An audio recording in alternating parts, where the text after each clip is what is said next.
शाहजहां का पिताजी का नाम था जहांगीर, जहांगीर का पिताजी का नाम था अकबर, अकबर की पिताजी का नाम था हुमायूं। इस तरह के बहुत ज्यादा ऐसे राम भक्त भी है जिनको ये सारे पीढ़ियों के बारे में हर एक का पिताजी का नाम था। लेकिन अगर उनको पूछा जाए कि राम जी का पिताजी का नाम था, उसका नाम बोल देगा दशरथ। दशरथ का पिताजी का नाम था, वही किसी को पता नहीं, वहीं पर रुक जाते। आने वाले राम का पीढ़ियों का पिताजी का पता ही नहीं इंडियंस को, लेकिन जो हम लोगों का ये बाबर, अकबर, हुमायूं, ये सब है, सभी का पिताजी का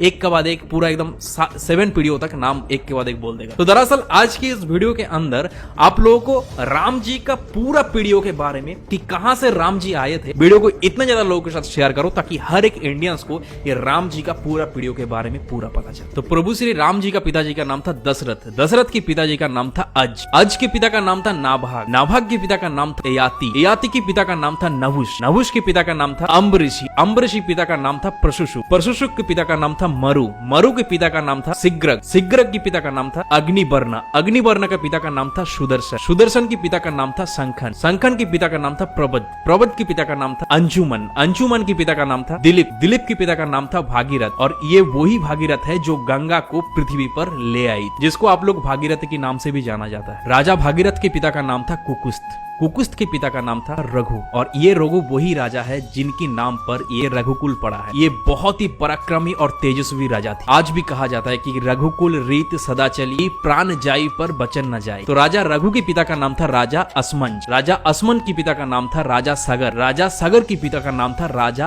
असित, राजा असित के पिता का नाम था राजा भरत, राजा भरत के पिता का नाम था राजा ध्रुवसंधि, राजा ध्रुवसंधि के पिता का नाम था राजा सुसंधि, राजा सुसंधि के पिता का नाम था राजा मानदाता, राजा मानदाता के पिता का नाम था युवनाश, युवनाश के पिता का नाम था धुंधुमार, धुंधुमार के पिता का नाम था त्रिशंगु, राजा त्रिशंगु के पिता का नाम था राजा पृथु, पृथु के पिता का नाम था अनन्य, अनन्य के पिता का नाम था राजा बाण, बाण के पिता का नाम था दिवशान, राजा दिवशान के पिता का नाम था राजा मनु, राजा मनु के पिता का नाम था इक्ष्वाकु, इक्ष्वाकु के पिता का नाम था राजा कुक्षी, राजा कुक्षी के पिता का नाम था राजा बिकुक्षी, राजा बिकुक्षी के पिता का नाम था राजा कश्यप, राजा कश्यप के पिता का नाम था राजा मरीचि, राजा मरीचि के पिता का नाम था स्वयं ब्रह्मा जी। तो इस हिसाब से हमारे श्री राम जी ब्रह्मा जी की 39 पीढ़ियां है, 39 पीढ़ियां। तो ज्यादा से ज्यादा इस वीडियो को इतने ज्यादा इंडियंस के साथ शेयर करो ताकि ये राम प्रतिष्ठा के पहले ही हर एक इंडियंस को ये प्रभु श्री राम का 39 पीढ़ियों के बारे में पता चले। और इस तरह के इन्फॉर्मेटिव वीडियोस देखने के लिए कुशल भद्र को फॉलो कर लीजिए।